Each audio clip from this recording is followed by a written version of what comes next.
Ang video na ito mga kaubayan ay tungkol dito sa dahon ng mangga. Ito, dahon ng mangga. Pampalinaw ng mata. Ito. Ito ay ginagawang tiya mga kaubayan ang proseso ng paggamit ng dahon ng mangga bilang pampalinaw ng mata ay kumukuha po ng mga 6 na dahon na ganito. 6 po. 6 na dahon na ganyan. At papakuluan po mga kaubayan, ilalaga po yan katulad po nito. Malinis na po ito. Ilalaga ko po yan, dahon ng mangga.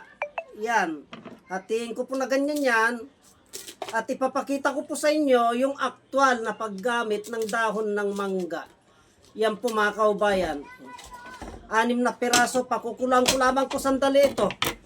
Dahon ng mangga.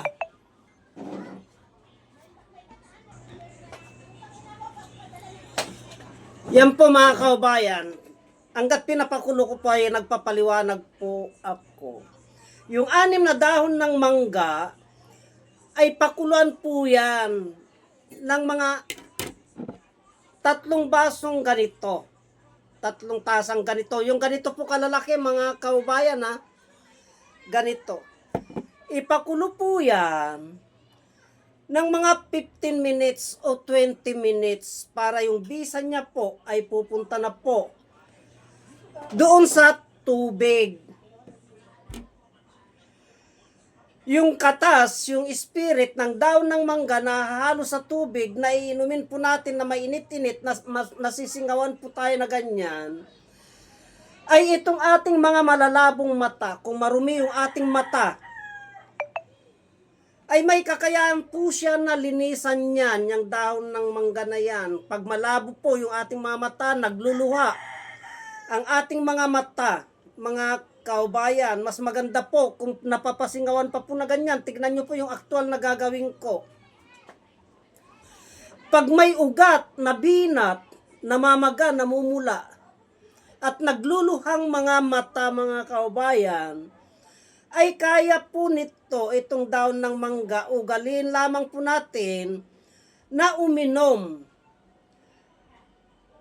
Tuwing umaga at gabi, gawin po nating tiya yung dahon ng mangga. Tignan ko lamang po kung pwede na yung dahon ng mangga mga kaubayan.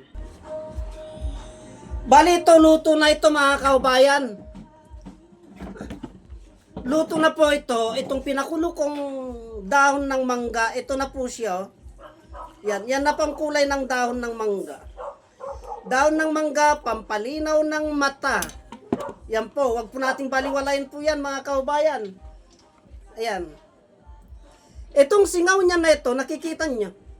Yang singaw niya na yan, maganda po nadadampi sa ating muka. Yan. Yan, nakakaginhawa po yung mata ko kasi stress yung mata ko po eh. Yan. Ayan po ang itsura ng dahon ng mangga mga kaubayan. Yan na po siya. Yan. Maganda po yan na uminom po tayo tuwing umaga pag malabo po ang ating mata. Ayan na po ang itsura niya oh. Yan. Wala pong masama kung subukan ninyo ito mga kaubayan kasi hindi naman po nakakalason yan. Gamot po talaga yan. May kakayahan po talaga na gumamot itong dahon ng mangga na ito.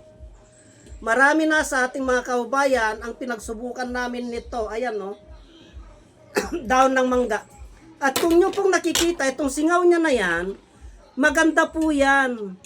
Pag nasisingawan po yung ating muka, o parang nakaka-relax po siya.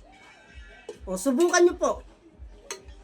Ang sarap po sa pakiramdam mga kaubayan. Yan po. O yan, dumidighay po ako. At ang lasa niya po, masarap pong lasa nito, hindi po mapait. Yan yung, nakikita nyo yung singaw niya na yan. Yan. Sa singaw pa po lamang, nakaka-relax na po yung ating mata, yung ating muka. Ang lasa niya po,